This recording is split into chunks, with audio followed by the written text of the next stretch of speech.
Good evening. It is Monday, which means it's time for Enterprise at 8. This is Live Long and Podcast Star Trek Enterprise Rewatch series.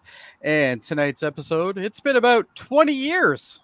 20 years? 20 years, yes, since tonight's episode Dawn first aired, but we're just getting started here at Enterprise at 8. I'm Jody Simpson, and along with me is the man who is no good unless he's had his coffee, Adam Woodward. How'd you know? That's absolutely true. It is true, yeah. That is absolutely true. You and Candace share the same thing. Yeah. I'm no good until I've had my coffee. Exactly. And of course, Adam and I are joined by some awesome panelists. Tonight, joining us is Live Long and Podcast awesome producer and the man who has seen things he could never imagine back home, Dave Mater. That's right. And I got pregnant once, but that's a long story. It was in a rowboat. It's a whole different thing. Yes, indeed. Ooh. And of course, who can forget the man who approves of the little screen time devoted to Captain Archer in this episode, Kevin Millard. I do approve of very little Archer. Yes. I would even approve of a very little Archer. A very little Archer, like just a tiny one. You wouldn't be able to see him walking around the bridge, though. So this is the 38th episode of the series. This episode is about, in a shuttle pod performing tests, Tucker is attacked by a hostile alien and is forced to crash land on a desolate moon. Yeah. We've seen this before. It's okay. It's okay. We've seen this before. It was well done. It's a good episode. Yeah. Yeah, I think it's a good episode. I don't know how you guys feel. I don't mind when we see what they've done, when they redo it well. Yeah. Yeah, because Enterprise has also redone episodes that are just not done well. Or you just get bored. I've seen it before and I'm bored, but this one was good. Yeah, exactly. So everybody's referencing Darmok, right? And yeah, well, it was also in a way. I think Darmok mixed with that one with Jody and the Rom. The enemy. Oh, yeah. The enemy. Yeah. Enemy. And Voyager did a ton of episodes like this. Where every fourth episode of Voyager was one of these. It's not even Star Trek. Every show does an episode like this. Like it's something like this where it's like there's no communication. The officer, like the character in question, has to find a way to communicate with this adversary, and the power of love will prevail. So that's the moral of the story. You just need Huey Lewis, and you're good. I don't know where this is. I can't find the reference, but apparently, I was going to save it for fun facts, but I'm going to do it now. Is that this is the second Star Trek franchise episode based on Barry Longyear's 1980 novella "Enemy Mine," which I posted last night. I didn't know that until then. So, 1985, the movie had Dennis Quaid and Louis Gossett Jr. in it too. Good movie. Yeah, but it really reminded me of that more than Darmok or the enemy. So, yeah, Kevin, there you go. What? What? Oh, no. How do you feel about the episode, Kevin? It's pretty good. It's all right. It's Adam's relieved. I am. It's not my favorite of these episodes, but it's good. It's good. Yeah, it's not no Darmok, obviously, but no. Yeah, it's incredibly, from my perspective, incredibly mediocre and completely acceptable and completely forgettable as well. It's not bad, it's not good. It's very middle of the road. To that, Dave, I watched this last week and I actually do remember very little. I just watched it again leading up to it. It had been a week because we were going to do this last week, and then we had some conflicts, and Jody was ill, and so we pushed it to this week. So it was kind of interesting, because normally I do all the prep, get all the screenshots and all the sounds the day of, or maybe the day before. But this has been a week, so let's see how on we are here. This is one of the first episodes where I haven't been they could have done this better. Maybe this story should have been the one. No, it was good. It was fine. There's a few things I was starting to understand more. They were okay. I was like, why was Trip on this shuttle by himself to start the episode? And on the rewatch tonight, I was like, oh, he in his log, his chief engineer's log, he talks about that he's putting some new systems into the shuttle pod, some new autopilot systems or something. And but doesn't that speak to, again, the same old question that we always have is, why does he do everything himself? He's got a crew. Yeah, he was something about like the Because fact that there plot was device. That's plot, why. but it was something about like there's gas giant and all these different moons was like going to be a gravimetric jigsaw puzzle or something, and this was a good testing ground for the new pilot systems or autopilot systems, I think. But it kind of harkens back to Scotty because Scotty did everything on his own too. Yeah, Pretty but much. like it's I don't know. Like it's just interesting that they're the shuttle's so far from Enterprise. The shuttle, he's only one on board, but I think it's just what the story demands. It's that we want to get these two to get marooned together. And so so we get this call from Archer, and he's like, "Hey, I think you're gonna have some company in a minute. There's something approaching. Like this interference cuts off." And we meet this other shuttle, and he tries to say hello, like, "Hey, it's me, Tucker." But what do aliens do when they don't like you? They just fire you. Get the hell out. This is a very typical. Apologize, gentlemen. I have to jump away for a minute. Okay. So no problem. So they shoot at him. He's going around, and basically, I'm gonna have to make a crash landing. Where, of course, everything on the shuttle will be broken except for the pilot himself. He'll be fine. But everything, the shuttle won't work. There was interference, selenium isotopes, which I feel like have been in other Star Trek episodes. So it's consistent. Anyway, down the shuttle goes, and that's the cold open for the episode. And then we come back after the credits. I got Enterprise here. They're looking at through they can't quite find anything. No, there's too much interference. Reed is useless. He's like, I don't know. There's too much interference. What do you want me to do? And like this look on Archer's face kind of says it all. Like, come on. I feel like T'Pol should be the one though. She's the science officer. Well, she kind of jumps in here right after, and she was like, "Yeah, well, there's some science things going on, and this is why it's not working. Don't rag on Malcolm." And he was like, "I was very content making this your fault, Malcolm." But they move on. Hoshi can't do anything either. So they got to just start searching 60 moons they have to go through? It was like 62 moons, I think. Something like that, yeah. It seemed like a daunting task, especially with all the sensor things. Anyway, to the planet we go. Trip, he's fine, except his shuttle is completely busted. He's in the dark on this like kind of desert type planet. He's given his logs along here, making his recordings. He's treating a minor cut with like a Q-tip. He doesn't want to get infection. Dave, you made a great point though. I think I'd love to see a crash. Like what happens in the do they have seatbelts? Because they'd be really flying around in there. Well, yeah, like usually what happens is these shuttles go down, and what the result is always the same. And everything's broken, and except for the people, they're fine. A little cut here or there. Yeah, a little bit of a bruise, right? So I guess he hit his head off something on the crash, right? So like just to sell, this wasn't a completely smooth thing, but I don't like I don't know if you guys saw the most recent Lower Decks episode, but yes. There was and when the shuttle comes into the Cerritos, it does like 10 flips, and like they're just like, oh, they're lucky to be alive, right? So all comes through here. So anyway, so Trip's basically trying to fix his transceiver so he can call for help. That's not going Trip though right away. Like there's no if this was Malcolm, he would be like saying how much he wants to die. Maybe I can just kill myself.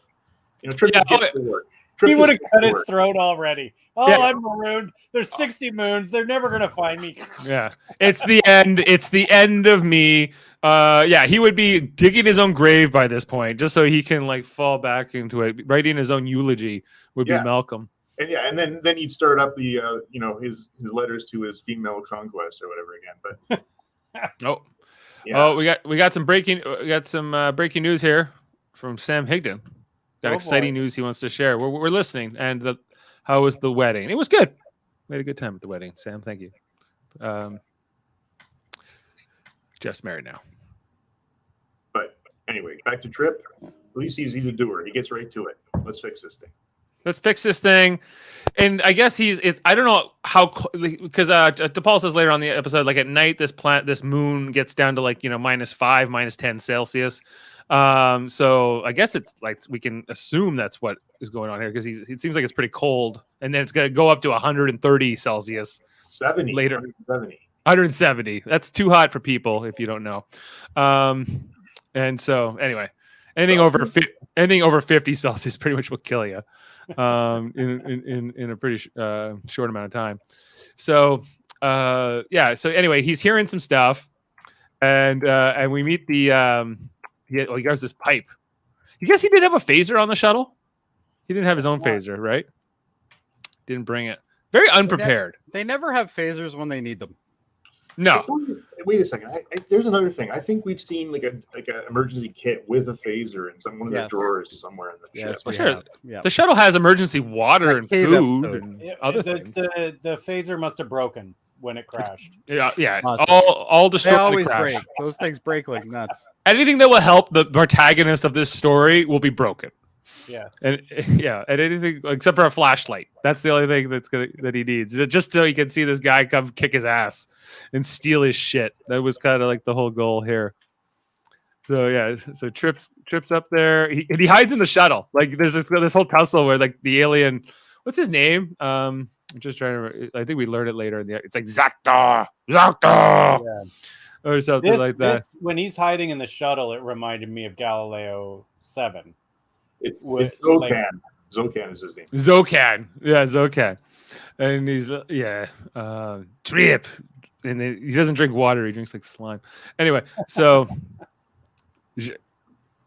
where is it here? Yeah, so he's son of a bitch stole my transceiver was like the next line here, where he realizes that it's gone.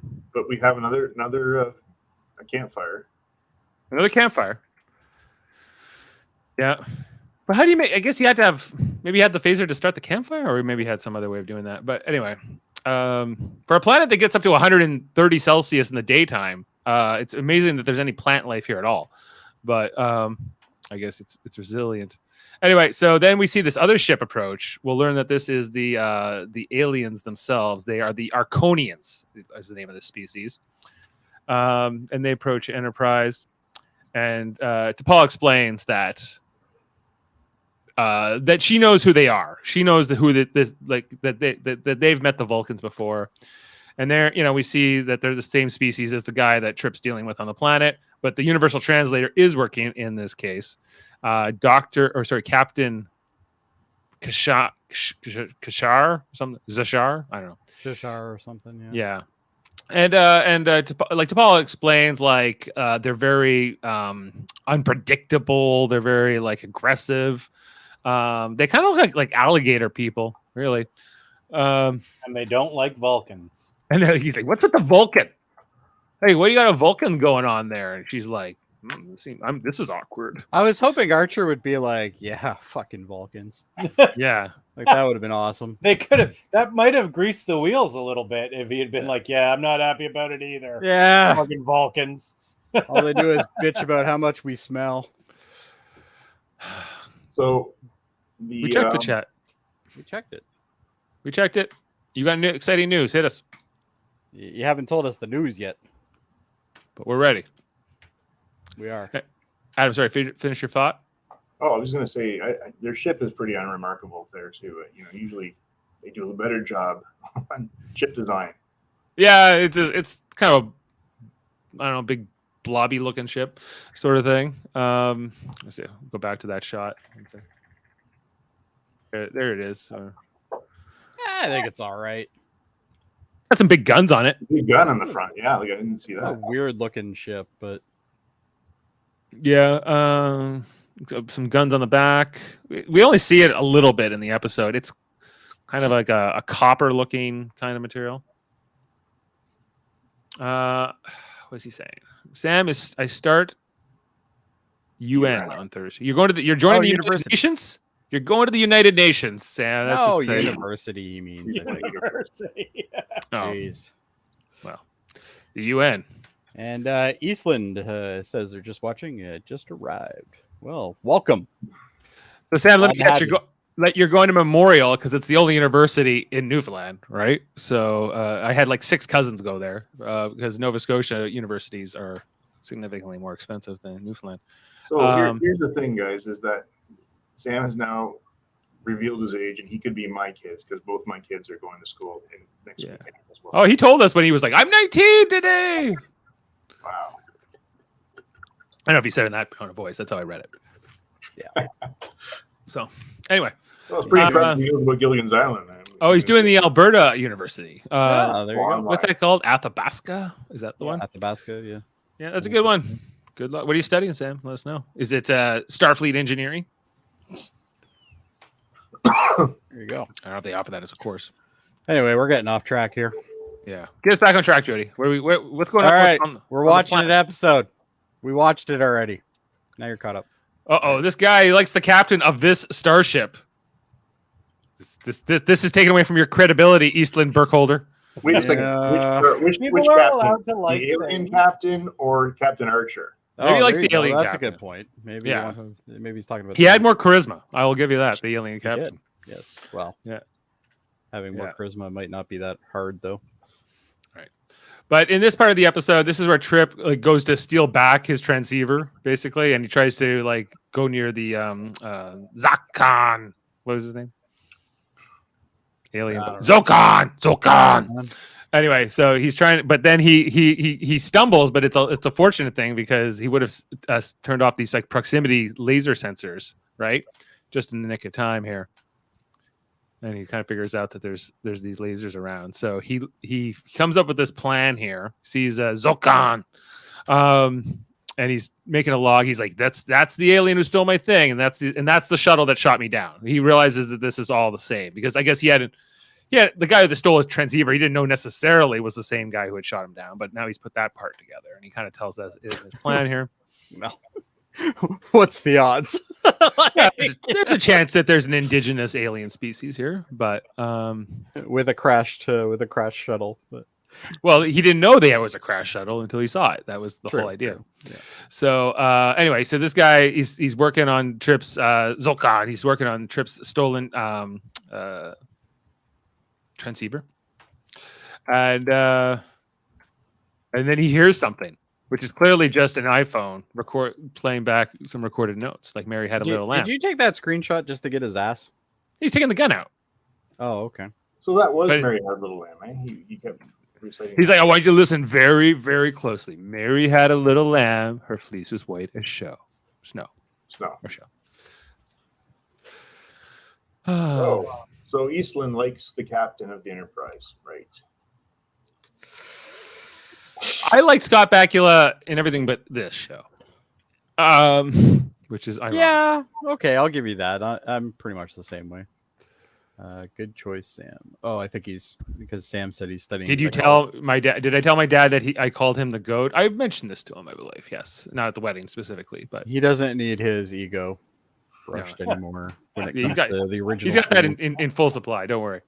But I'll let him know. Anyway, so yeah, so this is where Zokan was like, "Oh, I've been duped." So he runs back here, and in the process, he sets off his own proximity sensors with the lasers, and so this kind of gives Trip a head up that he's got to get out of here.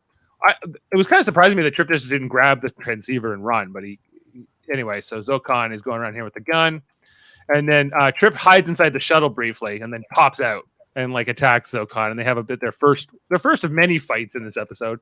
But Trip gets the upper hand initially, gets his gun away from Zokan, and he puts it on him, and he's like, "Sss, sss, I'm a lizard man. Watch out!" Right? But and Trip thinks he's in control, but Zokan hits him with this leg sweep move, Yeah. That was a knocks good him right move. down. Hey, if we learned anything from Karate Kid, we learned to sweep the leg. You gotta sweep the legs, man. And he just he gets the gun and shoots Trip in 2 seconds. It's very quick. Yeah. Look at that face. Look at that face. It's a great makeup job on these aliens. I don't think we ever, Always on this aliens are show. always They do a great. great job. yeah, like I'd say Michael Westmore's team really stepped it up in the show. It's too bad that the writing staff didn't always. But Yeah. but this is, like I said, I don't think this is a badly written episode. No, I think it's all right. Yeah. So anyway, so Zokan's trying. He got the upper hand. He stunned, and it was he. I guess that they're one of the rare alien species that actually has a stun setting on their weapons because Trip would have been Which is dead. handy. his head, because we need Trip to be alive for this show, so he couldn't. Anyway, so Zolkan is not getting too far, so he's like, I'm gonna get up this alien, and so he starts kicking him. This is where he's like, I'm no good until I've had my coffee. No good till I've had. They have to have a fight in every episode of Enterprise, though, don't they? Like they have to have some sort of like hand-to-hand fight.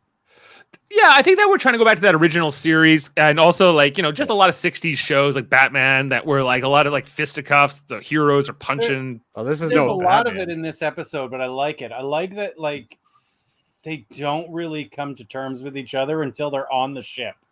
And even then, it's like barely. That's funny, Sam. That's actually funny. Should do a psychology report on Jody. On I think why it should be your dissertation. For, Have you ever watched Assignment Earth? If you don't hate Assignment Earth, then you clearly don't know what writing is. This is a good moment. This is like that. That would go into your Sam comment highlights when we get to that. Gary 7, one of the greatest episodes ever.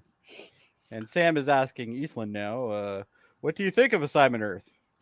That's the one with Gary 7, if you don't know.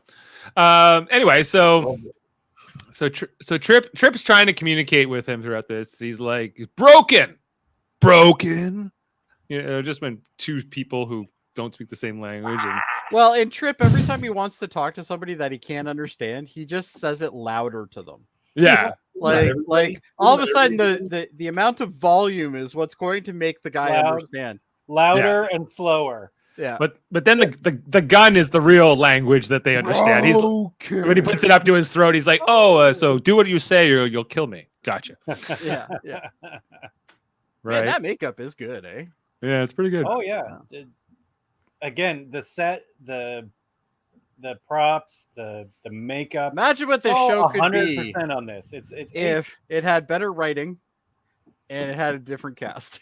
better characters, more depth to the characters is really Yeah.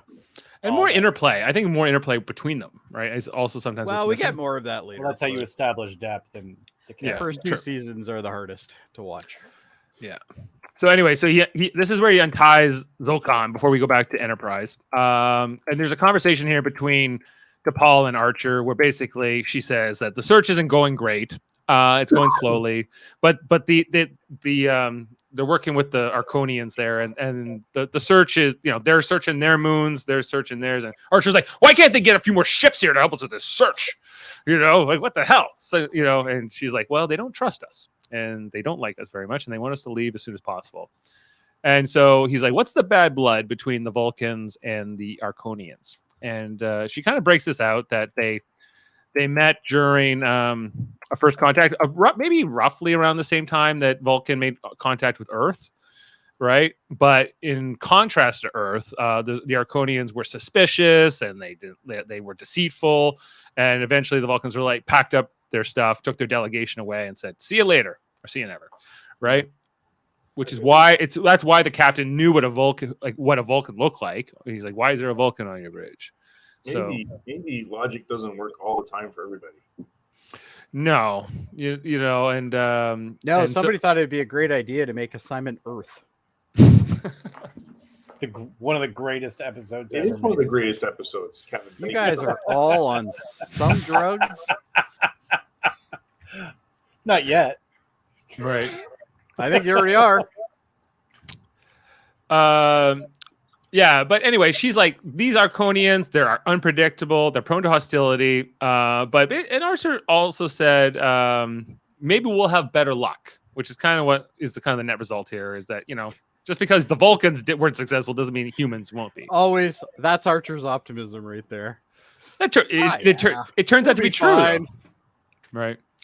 Anyway, Dawn is coming. Wait a second. That's like Archer's psyche, though. He just Yeah. wants to be competitive with the Vulcans and beat them at everything. So Yeah. Mhm. Now he's got a mission. That's why I was surprised. Like he's like when the It guy harkens back to his. mentioned the Vulcan, and he's like, you would think Archer would be like, yeah, those damn. like you just kind of described them, Dave, when you started this whole this description of the scene. We don't trust them. They don't trust them. Simple as that. Right. They're mistrustful. His competitiveness harkens back to his old water polo days. Yes. Yeah, But of you know course. what? They've got away from that in this season, I think, a lot. You know, that mistrust of Vulcans and whatnot. Yes. Yeah, you can see that the relationship is. It's- And the show is better for it. Yes. I mean, it it's not is. been a great season, but that's one thing that I've enjoyed. Yeah. Is that it's not. They don't hate the Vulcans at every chance that they get. Right. And I think as this mission's going on, Archer is beginning to understand Vulcans more and more. I guess that's his arc. That they're Yeah, it really his is. archer. Yeah, but there was an episode too where what's the ambassador's name? Soval. Sobal. Yeah. He recognized Archer and said, "Hey, actually, he's doing a good job." I think that did a lot too. Right. Comment here is like Archer is optimistic and is like, let us prove it is impossible or possible by trying. All right. So I get what they were trying to go with Archer. Archer is meant to be the great pioneer of Starfleet, right? Yeah. The first to go out there and do things. And I think like it's a good idea, but in retrospect, I feel like The execution might have been. and I think it could have been even harder for this crew, right? Could have been a little bit more rugged of a show in some He ways. could have too. sat down in the chair for once. Yeah, could have done Well, that. that's too. what I liked about the first season, though, because the episodes that were good in the first season really showed how bad they were at doing this. Which is one of the Not things ju- that I yeah. liked about this series. There's that, versus and the other and ones. just like I guess fewer luxuries on board, maybe like just harsher conditions that they're dealing with, which they're kind of dealing with in this they episode. don't interface with the holosuite once Right, in this Oh, yeah. entire They- show. They left space dock with no weapons. no weapons and other things. I They believe. pulled a Kirk. Yeah. So back to the planet. We see with this. I don't think we understand. We don't understand that the planet is going to become this fiery deathscape eventually. So we don't really understand the threat yet. But we see that dawn's coming. Trip even kind of talks about it earlier in his log. Well, this is actually a moon, isn't it? Yeah. Starting to warm up a little. Dawn is coming. Moon, yeah. Dawn is coming, he says.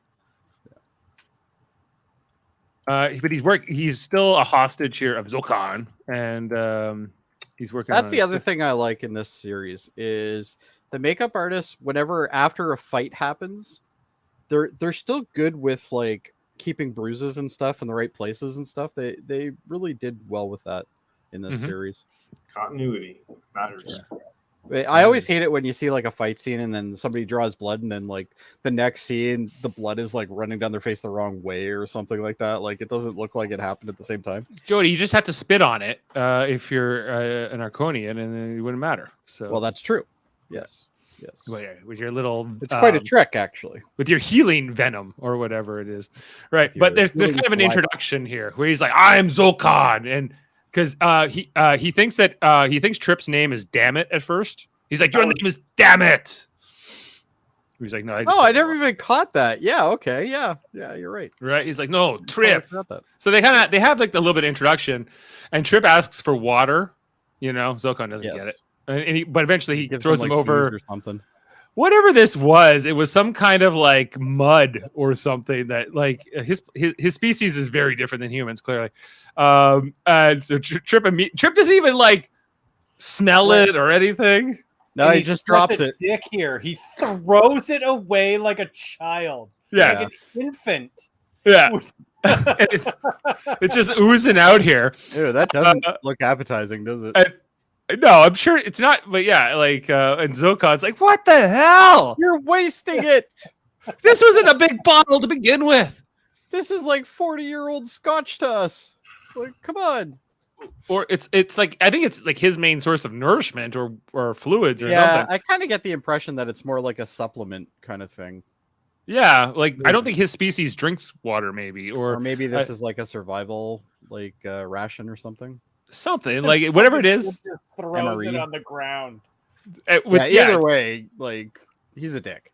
Like, yeah, he's like, a- "Oh, sorry." He does apologize for it, and Zulkan's like, "Never forgiven you for wasting my whatever it's called." It's like now I'm going to Really? die because I can't eat anything here Right. except maybe you. Trip is dumb in his actions sometimes. Yes, that's true. Most of the time. Ethan's other comment is interesting there. You know, many things can't not. You're going to bring it up there. Thank you. Figure on the ground. That's Learn. true. I mean, that's what Trial- this whole season, or sorry, this series is about is trial by Yes, error. and that's what I like about it. Right. Yeah. Right. The things that bug me, Slyn, are the things like the basics, like bringing in weapons. Maybe. Mhm. Or Yeah, These like are they're always things- forgetting something that is definitely required. Like it would make no sense not to have it with you. How many aliens have to shoot at you before you go, maybe I should bring a weapon? Maybe Just I in should have a case. sidearm. not Yeah. everybody. Like a sidearm should be like pretty much considering they're in pretty much a hostile environment They're in deep because space. Yeah. they so- have no idea what's out there for them. So it's yeah, you would think at one point or another somebody would go, you know what? Let's just make it mandatory. You have to have like Well, a you know what? weapon." The Vulcans probably told them to do it, and they go, no. Yeah, and Archer's like, we don't need no weapons. We'll Right. just fight them with our bare hands. So we're so stubborn, we actually became dumber because, like I think in the 21st century we could figure out to bring a phaser with you on an away mission. By the 22nd century, they had to kind of figure this out after. Yeah, like being Kirk's shot. Enterprise generally had a Yes. sidearm Yes. most of the time. There was the occasional time where they didn't. Not always. Bare- not always. Bare minimum, usually there's a secure, unless they're going to like a base with like to see other an admiral or something like that, or Yeah. or whatever. But usually there's a security officer at least with a phaser. Well, someone has to die. Right. Excuse me. And we get another shot of Trip in his undershirts. Yeah, Trip asked to go get some water from his shuttle, but Zokon didn't get it, so Trip just kept working, and he was like, he eventually cuts himself here. He's like, "Ooh, I gotta." Again, he's like, "Zokon, can I go get my med kit in the shuttle?" He's like, "No, you can't go get water. You can't go get a med kit. You can't go get shit." How about So I just spit on you? how about I just spit on you here? And we see like this could have also gone wrong. Like This Zokon could have doesn't been know. way wrong. Like this could have been like burnt through his arm. This could have what if it just melted his arm off? And he'd be Yeah, like, just all of a sudden, he's like, I don't think Zokon cared much. He's like, well, No. maybe it fixes him, maybe it kills him. Either maybe way, he dies. I'm good. Either way, it's all good. I agree that he did probably care, but he was trying to help, and it does work. That was quite a trick. Yeah, quite a trick. Anyway, and Zokon's like, "Cool, I fixed your I don't little." know. If that guy was gonna spit on me, I'd probably just rather die than lose the arm. Yeah. Anyway, so then Trip after all this goes, "I can't fix this. I can't." Right. So he's like, "But look, I want to show you something. I want to show you something." So he like lures Zokon over after he just healed his arm. By the way, he's like, "Check this out. I think I did the bypass. Oh, that's in there. And then pulls out the tube and he sprays him in the face with like this motor oil or whatever. Right? And gets the gun from him. And he's just like, "You SOB. You poured all my mud water on the ground."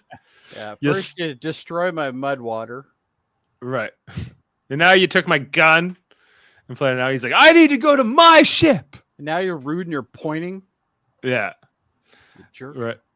You better. So yeah, so Trip's giving him hell. He takes him hostage now. And we come back to Enterprise. T'Pol explains here to Archer, who looks at this science through the he's like, "I don't know what I'm looking at." Right? She's like, "Can you explain this?" But Like, wait. why does he even bother looking? Like I don't he know. knows like it's gonna be over his head. Like Yeah, well, basically she's saying that the moons that are closest to the planet's orbit are going through some extreme like temperature variations because of their like sort of orbit. So they're not. So in the day they're super hot, at night they're super cold. And it's going to get up to 130 degrees, 170. like, Sorry. how do you like your trip? Well done. Yeah. Extreme 170 degrees, which would be very hot for a person or anybody really. Anyway, so we come back to the planet. Trip is tying up Zokon, and he's like, "Don't you give me that look." You got his water, clearly. Doesn't offer any to him. And then he offers him this food, which I guess looked like chocolate bars when I was watching it. It's probably just an MRE, like an Cliff energy bar kind of thing. Like a Cliff Bar. Yeah. He's like, "You want food, Zokon?" And Zokon's like, "This is the worst day ever." It's basically his expression here. Offers it to Zokon. Zokon What is tries. that terrible smell? Zokon spits it out. Zokon describes it as noctul. Yeah. Noctul. And we see that the sun is starting to come up here. And I think this is what Zokon was trying to tell Trip. Yeah. Yeah, I kind of got that impression as well. But Trip's like, "Do you want food?" Is that what you're saying? Is food It's over like- there? Yeah. He's like, no, like we're gonna He's be like, burnt. no, we're gonna burn. We're gonna We're gonna burn be- bad. We're gonna be burned alive. Go You get the know what sunscreen. This didn't do though, like as well as Darmok. It didn't. It didn't like if Jody and I met and Jody spoke a different language, we're still both humans. We both have same kind of frame of reference. But when you have two different races and whatever, I think it was too easy here. Yeah. Yeah. Yeah, I kind of agree with you on that one. What a great shot here. He's like, hey, uh, I see you. he's like, this is gonna work. We're gonna get through this, buddy. Okay. He's like, he's like, our transceiver, there's too much interference. We need to go to higher ground together is the plan here. And we see the Dawns coming. So Still love those shuttles.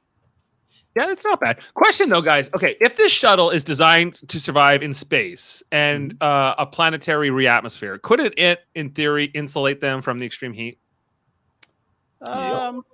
You would think, yeah, but I would Yeah, but imagine that everything's- you would normally have a cooling system And So you need it's power. broken. that was working. Yes. So without main power, these things are just ovens. Because basically. my understanding is like when NASA re-enters the atmosphere, they also have like coolers on the inside, so that way people don't die. Yeah, from all the Because extreme it'd be heat. like heating a can, right? Like that's Right. basically what you're doing, right? Right, but these shuttles are able to survive that kind of extreme temperature. Is basically Right, but everything's broken. everything's Yeah. broken But there's no Except for the way to people. keep the human inside, protected inside protected. without some kind of power. Okay, Yeah. fair enough, I guess. And of course, that's what happens. Nothing works except for what does, which is whatever's going to make heart. Whatever's going to keep the story to 40 minutes. Anyway, so they're going to get this transceiver up. This is where like Trip starts doing some tests, and I think he shocks himself. Yeah, right. And And Zokan's like, you It's like, ha ha, you ah, are so you stupid. idiot, dumb human. You act like a pack lead. Ha ha ha. He's like, you think that's funny, eh? Huh? I'll show you something. And he turns, what does he do here? He turns this on. He gets it going, but it's not working. There's too much interference. Got to get to higher ground. And so so Trip tries to give him a chance. I'm not going to hurt you. You're not going to hurt me. He tries to like throw the gun away. Like, we're buddies now. No more hostage situation, right? We're gonna be See, cool. He's like, I would have liked that scene if it just stopped there and Yes. he gave up. Yeah, I agree. I didn't really enjoy this fight scene. well, I kind of did because it was just like he unties him and he's like, "We're good." He's like, "Oh yeah," and then he just tackles Yeah, him. we're He's- good. Power slam. Yeah, he tackles him, beats the hell out of him, gets the gun right back. Well, no, Trip does get the gun again, actually, and then I was like, throws it away again. Oh, because he sprays like this acid in his face too here, right? Yeah. But nothing happened. It's You have in to his wonder eye. how many like weaponized sacks this guy has in his throat. Like, Yeah, because this isn't the healing type of venom. This is more like the blind you, but only temporarily kind. Well, blind you for 20 seconds because he's right back in there fighting. Yeah, gets him here, smacks him around. it's like a mild bear spray. Trip gets on him. This fight goes on for a bit here. A little long. And then they're exhausted. Yeah, and Zokan actually collapses from heat exhaustion first, basically. Yeah. Because humans have an evolutionary advantage, everybody. We can sweat. Yep. And we can handle the heat, and whereas other species can't. There's no way we can handle 170 degrees though. No amount of sweat. Like, No amount of that sweat scene is going to makes affect me- you there. He looks like he's pretty beat up. Yeah, he's having a day. When that sweat starts to boil, that's not great. Yeah, yeah. You're literally going to be pan fried from the inside. Yeah. Exactly. Hey, He's what like, I'm tired. yeah, he's just like, can we go to like, can you just stop? Can you just stop body slamming me, please? I have other things to do. Anyway, so they're going up this mountain together. It's like that kind Uh, of reminds me of that place where Kirk fought the Gorn. Don't try to go in the shade, guys. Don't go to like the dark side. Yeah, of this like there's mountain. literally a dark side there. No, let's stay right in the light. And so they're coming around. You can see them well. Oh, Trips. Shirt comes off. Shirt comes off. Trip's finally able to talk to Enterprise, and they're kind of having a conversation. Okay, You kind of Dave, tell us. Dave, this is the worst part of the whole episode. So they find out they can't beam up, right? They could beam up, but it wouldn't be good for Zokon. It would kill him for some reason. Okay. Yes. But why didn't anybody think to beam down water or some coolers or Something to help power up the shuttle, maybe? Because the transporter only works one way when they want it to, Adam. Yeah. Duh. But they could, it would have made. Listen, it could have. It wouldn't have been bad for this. Or what? Yeah, beam down like something to help them survive, like even environmental suits. Something. Yeah. Right. It wouldn't have hurt the storyline at all. Right. Other than not doing it hurts the storyline. Yeah. Because I'm okay with this episode. Then this came along, and I go, "Oh man, you guys like." Well, I think what they were trying to go for here is they just like Trip's not going to leave his new compatriot Zokon. Yeah, fine, Dave. Totally understand that, but man, go up and bring something down. Like, not even 5 minutes ago he was body slamming him. Spraying him in the face. Now they're like best friends, right? Right. Anyway, Zokon is like, just like, can I die over here behind this bush? Yeah, there we go, Eastland. That's nobody exactly thinks about the transporters until it's convenient. Thanks, Jody made the great point. Yeah, it gives him some whatever's left of his mud water that he didn't pour out. He's like, have your mud goo. But Zokon's not doing too well. It's kind of like he seems to be having a hard time. We're talking to Enterprise. We're gonna get them out of here. I wonder what temperature it is at this point. I guess it's got to be not hot enough to kill them, so it's got to be like in the 40s, right? You know, something like that, like extremely hot but not lethal. And this is where Phlox explains what the issues are here. Transporting him will most likely be fatal because his system is extremely sensitive to temperature fluctuations. He's suffering from dehydration, which would cause acute cellular breakdown if they try to use the But if it's the temperature variation, I mean, why not just transport him into a hot room? Why not transport him more of his like mud water? I know. Yeah. Right. Because we only have 40 minutes, guys. We only got 40 minutes, and we're up to minute 38 at this point. We don't have time for making rooms and stuff. No. Zokon's having a rough time. The dawn is coming, everybody. Hence the name of the episode. He's like, I'm just gonna try to bear this out. Again, they could have tried to get out of the direct light. Anyway, doesn't matter. Doesn't matter. Trip's just gonna lie here and sunbathe with his new buddy Zokon, whether it kills him or not. Man, I wish I had some catfish. Yeah, he starts telling some stories here. You know, he wouldn't trade his time for anything. He's got people pregnant. He's been pregnant. He's had a night with a princess. Yeah. I wouldn't be surprised if he knocked me down to steward. Your orange juice, sir. So Jam or marmalade, sir. Hold on a second. He becomes very Malcolm-like all of a sudden. They're gonna demote him. Well, I think that's supposed to show that he's starting to lose it. Like, he's not thinking right, and everything's slowed down. And it's also supposed to show us that Malcolm is never thinking right. Right. But Trip's like, if this is the end, this is the end. I even got pregnant once. Now there's a story. There's a story. Anyway, is and this the end? Guy's like, I'm not even listening to you. The son. At least there's a couple sons here, right? At least two. At least two. And then there's some J.J. Abrams lens flares in there, and yeah. Anyway, like the heat's coming up, but we're talking to the alien captain, but this is after they've rescued them, right? So I'm just trying to remember, guys. How did they get them back on the ship? No, they were able to. Trip told them how to tell the aliens how to fix their shuttle so they could come down. Oh, okay. And that was it, right? Yeah, right. Okay. So anyway, there's kind of like a conversation here between the alien captain, that the pilot's going to live, like Zokan's going to live. He's going to be ready to go home in a few hours. That he's like, how about your guy? He's like, he's sunburned, but he's doing fine. And he's like, if I find out that he filed on you without provocation, I'll discipline him. And he's like, hey, it's all a misunderstanding. Don't worry about it. It's all, we can let bygones be bygones. And he's like, I don't get that. I would be like, yeah, thanks. Good job. Fucking discipline that guy for firing on an unarmed ship. We lost our shuttle. Yeah. We lost our shuttle. It doesn't matter. They probably have 40 of those. Right. But I think they just don't have weapons. Yeah. At the end of the day, like a door has been opened here between humans and Arkonians, and I don't think we see these guys again either. No, I don't think they've ever been referenced again. Maybe we'll find out in fun facts.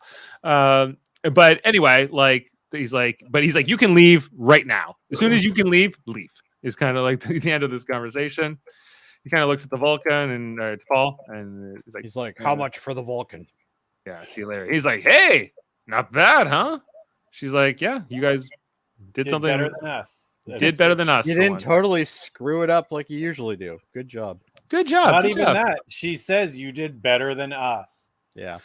She gives credit. She gives credit, whereas Ambassador Soval would never give the credit, right? Yeah. Like right. So he's a dick. Yeah. Adam's got a question for you. Adam, get ready. So I'm ready. Anyway, so over to sickbay, and I liked this scene just because he comes in to say hi to Zokan, where the universal translator should be working, and he was like, yeah, and he's like, I thought it was working. It's like Flux is like, it is. He's just this guy. This is how he talks. Yeah. This guy. He goes Tartash, which is the name of that mud water. It's Taratash or something. He's like, oh yeah, we can make more of that brown water for you. Yeah. He goes, you want to come to dinner tonight with us? Our chef is making something called chicken marsala tonight. Chicken marsala on the menu, guys. It's Indian food. I like chicken marsala. He wants to know what your favorite episode of Gilligan's Island is, Adam. Sam, I'll tell you what we'll do. Next week, if our producer lets me, I'll give you my top 5. Oh, no problem. You can have your segment for Gilligan's Island. All right. Okay. Anyway, so and that's kind of the end here. Like Trip starts walking away, and then Zokan says, like, when I fired you, I'm glad I didn't destroy you. That he was like, yeah, me too. All right. Well, see you later. Nice knowing you. See you never. And they fly then you off. get the traditional Enterprise closing shot where you get two ships that are going Two ships going in different directions. Yeah, never always. to see each other again. Always, yeah. And I believe that's it. Fun facts.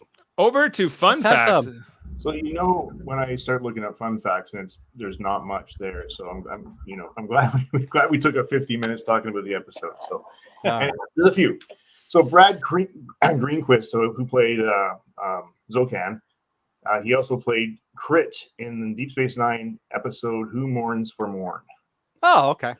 Yeah, and then Greg Good Henry, episode. I like who that was the captain of the other ship, the alien ship, started Insurrection of Gallison. So this guy was in Insurrection? Yeah. Was he was he like He probably didn't know though because one of the guys with the the big face all episode. stretched. Oh, one of No. no. Yeah, one of those guys? Okay. Oh, yeah. Right. All right. He didn't know he was shooting a movie though because it was Insurrection. Shooting one of the greatest movies. Almost I don't know You mean a how really the long Army- episode with creepy undertones? I'm with you on that one, Jody. Okay. Trip Tucker recalls seeing the great plume of Agasseria to Zokan, as well as spending a night with a princess, getting pregnant, and riding a Suliban cell ship. In the draft script, he also remembers encountering Andurians, Klingons, and Hudaks, and Arkonians, and admitted that he personally wished. Basically, this speech is very reminiscent to the Tears and Rain monologue in Blade Runner. And Yes. It was his Blade Runner speech. oh my God, if they compared the two, I didn't feel that at all when he's talking about it. I got a bit of an undertone of that, but like to compare that to this, no. Yeah, Rutger Howard's delivery to Yeah, his that delivery, was Punisher's phenomenal. delivery. Oh Yeah. my goodness. Yeah. Yeah. All right. Big As fan we already of that said, movie. similar to Next Generation's Darmok and the Enemy. In Darmok, Captain Picard is trapped on a planet with an alien that he can't communicate with. They must work together to survive. The Enemy, LaForge is trapped on a hostile planet with a Romulan who he must work with to survive. It also, But he did understand him. Yeah, they could talk to each other. True. The episode also bears similarities to Voyager Gravity, in which Tuvok and Paris are trapped and must befriend an alien to survive. So definitely. Yeah. And then Tuvok falls in love with her, and it's weird. Yep. All right, we have a couple more here. Nothing major. Nothing. I'm just gonna go on the record now that I'm never gonna do a watching episode of Voyager. You're not on the Voyager rewatch. I'm not on that. I'm never going to be on it. Brandon Braga, one of your favorites. Anyway, what about the director of the episode, Adam? I was just going to say Roxanne Dawson, who played B'Elanna Torres in Voyager. She got a better episode this time. Yeah, she's back. Please place your compensation on the transport platform. Indeed. This episode established that transporting a patient with an acute cellular breakdown may be fatal. But did that ever come up again? Or The since? fact that- I don't know. Unlikely. Possible. Possible. And is that any more facts there, Adam? That's all. That's it. I don't want to rush you. All right. Ratings. Okay, let's bring this in and put a rating to this episode. I already rated this. Well, I have Jody. I have your rating from last week because you put it in the chat because you didn't think you were going to make it until we postponed it till now. So you gave this an 8. Are you standing by your 8? No. What are you going to? I must have been some drug-induced coma. I'm gonna go with probably a 7 at this point. So you like this as much as the catwalk? Yes. Okay, Adam. Yeah, I'm going with 7 as well. 7. I went 6.5 last week when I watched this. I'm sticking by that.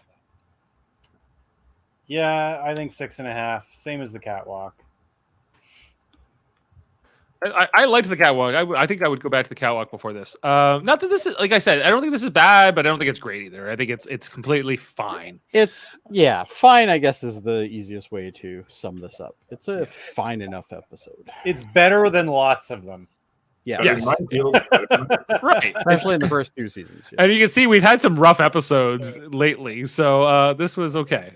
Season 2 is probably my least favorite season. I think that's where when we come conclusion. I think by far we'll be saying like, oh, that season 2 was like the rough patch, It is. of this And watch. but it started so great. I mean, that's First couple episodes were good, and then it just kind of went boo again. Yeah. But after Carbon Creek, it was like a sharp Decline. A steep nosedive. decline. Like, Yeah, but Kevin, at least we're not like sticking our eyes out with spoons. oh no, it's coming Not back yet. up. It's getting better again. Starting Yeah. to, yes. And next episode, Jody, is called I have it. Stigma. Yeah, Stigma, which is T'Pol's position on Enterprise is jeopardized when the Vulcans discover that she has contracted a mind-affecting disease. Oh, I remember this episode. It was good. This is a Phlox episode too. It's also a which is T'Pol episode. We like T'Pol episodes. Yeah. Excellent. Meanwhile, one of Phlox's wives comes aboard and expresses a romantic interest in Tucker. I do Uh-oh. like this episode. Much This to, episode- this is actually a really good episode. I remember. She this sounds one. like that sounds good. Everything you described there sounds good. Yeah, That's no, great. it's a good episode, and there's a lot of Phlox in this episode. Right. and But again, we're getting a huge focus on Trip. I'm like, do the other characters of the show ever get any time? I Like, think I guess in season 2, somebody went, you know what? Trip's better than Archer. I guess so. But then they're like, and Mayweather's. I don't think they have any confidence in him to give him anything, right? So No. it seems like he rarely. I'm okay with Talk- that though. Well, because we can't be unique in our feelings about Mayweather. Like, Yeah. Mayweather is pretty boring. they're not doing him any favors. Like, I guess Yeah, my you idea can't put here him is- around a He even- campfire because he starts He doesn't telling tell any stories. ghost stories this season. Did he even have a line in this episode? Yeah, one. Yes. Archer said to him, Travis, let's start searching. He's like, "Aye, Captain." That's it. And he's Yeah. like, Wow, what depth. Hoshi had What more range. lines than "This was the greatest job you could ever get, being Anthony Montgomery on this show, where you just have to say like one line a week." And I wonder and- if he was paid to scale like with everybody Yeah, else. I think Like, you got to say like 5 lines to get paid. Isn't it? like Yeah. yeah. Does he get like the same amount that like Hoshi got for this episode? That kind of I thing. wonder how that works, because like I'd say for the whole entire season, he's had like maybe 30 lines. There's it feels characters like- in this show that have had more lines in one episode than he's had for 2 Right. seasons. And it would be fine if he was just like a guest star or something, but he's like a main cast member, right? Yeah, So he's and billed as one, yeah. and Hoshi, not as bad as Travis, but they don't use her enough either. So anyway, and we talked about that we need more flocks in the show. I started which- liking Hoshi, and then I don't see her. So yeah. Trip's supposed to be the everyman character. Yeah, he's supposed to be like the Riker of the show. Yeah, I I want think that. I wouldn't disagree with Eastland on that one. I think you're right on that one. Okay. Well, anything else? Sorry. Well, I'm not sure about that. Yeah,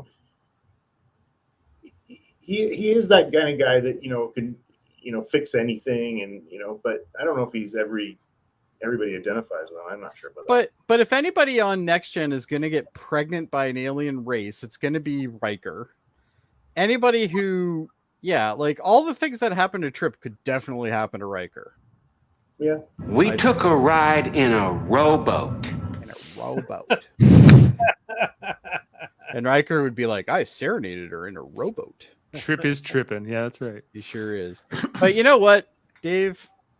It's not all Yes. about Trip on this Oh. channel. In our United Federation of Podcasts. That's Indeed. right. We're probably Kevin's like, "Oh, why do I get seen with this guy?" nice segue, Jody. I like how you Yeah. did that.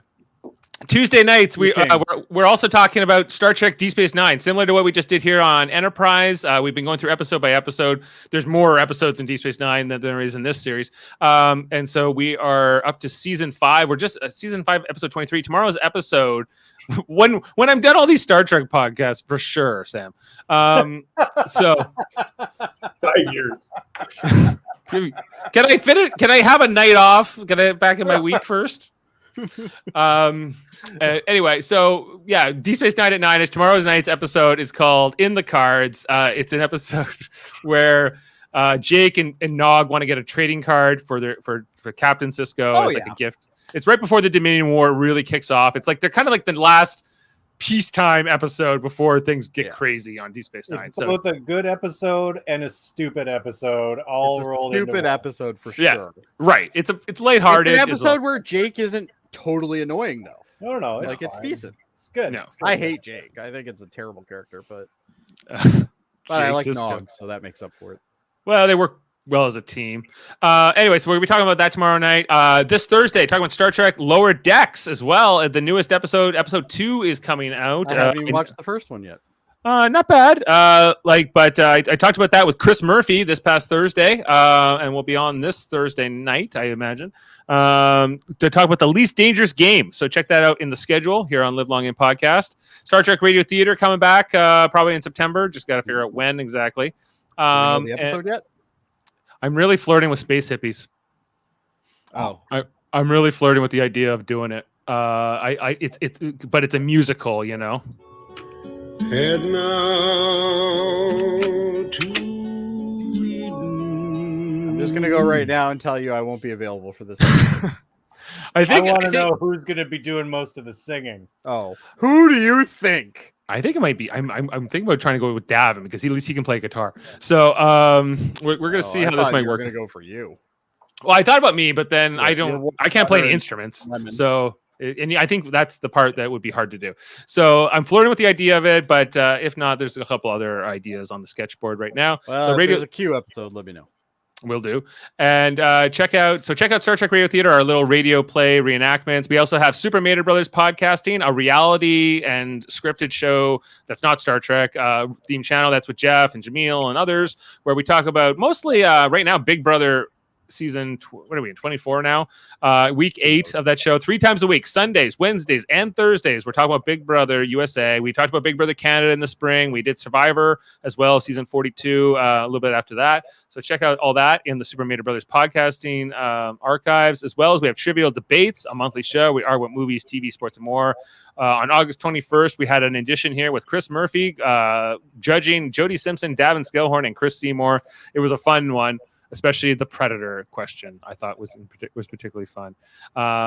Yeah, if you have something to say, then say it for sure. So check that out over on Trivial Debates. We'll have one in September as well. Just trying to figure out when that will be. That song you and Davin sang should be on when we sang the Enterprise theme song together. Why? Oh yeah, we're going on Spotify. We're going number Damn, 1, baby. You gotta get off the drugs, my man. Yeah. No one wants to hear that. So, yeah. And so what else we got? Oh, Davin's got Locutors of Trek, his Star Trek channel. Although we're talking about forming a federation, just so you know. As well as his X-Men, the animated series, X-Rated, every Tuesday with his friend Andre, going through episode by episode, kind of very similar to what we do here on Star Trek. They're just finished the Phoenix Saga over there in season 3. So check that out. When is... I can't come yet, Sam. I'm sorry. Jody, you're on drugs. You hate assignment Earth. I'm not one of the greatest episodes of all time. Oh, you are definitely on drugs. Oh, and Davin's indicating he's giving an 8 out of 10 for tonight's episode, Dawn. Wow. Again, he probably likes Assignment Earth as well. He does. He does. Everyone does. It's amazing. It makes up for Minefield, you know. And Sam thinks Davin should be a model. He thinks you should be on the runway. He thinks you should be on. Okay, Sam, I want to know what you think he would model. Yeah, on the catwalk. On the catwalk. Yeah, I do my little turn on the catwalk. That's right. That would be Davin. Davin, I put your 8 in for this episode, so you brought it up to a 7 out of 10. All right, Davin. Way to screw it up, Davin. We just screwed up. We had this firmly cemented as a 6 something. We just got here. Are you still in Quebec, Davin? Or are you like making your way? Or you haven't made Nova Scotia yet. I am a beautiful man. I wouldn't disagree. And you clearly Having met him now in person, I concur. Yeah, he's stunning. He's got great eyes, Sam. He's got great eyes. Mm-hmm. We share some. He's already made. You already made it home. Wow, man, you booked it. For 2 days. Davin, wow. I don't want to quit you. Well, when you're that good looking, people just move out of the way. They just move out of your way. Just clear a path all the way to Nova Scotia. He's the only person that could drive through Quebec and people drive away from him. Yeah. Also, check out Let's Talk About Fighting Games with Sam Jerka, also known as Eamon Mater, as well with his buddies over there on Spotify, and the Hellbound podcast with Michael Chan and Alex Blackburn. All right. Anyway, I think that's it, Jody. All right. That's it. That's it. Play us out. I'm playing us out. I'm gonna go back. I think I had some longer ones here that I didn't use. Sorry, guys. Normally, I have a week worth of quotes here. I'm disappointed. I don't know about you guys. I know, me too. Let's go on this one. Okay, we'll see you next time, everybody. You wouldn't have a universal translator.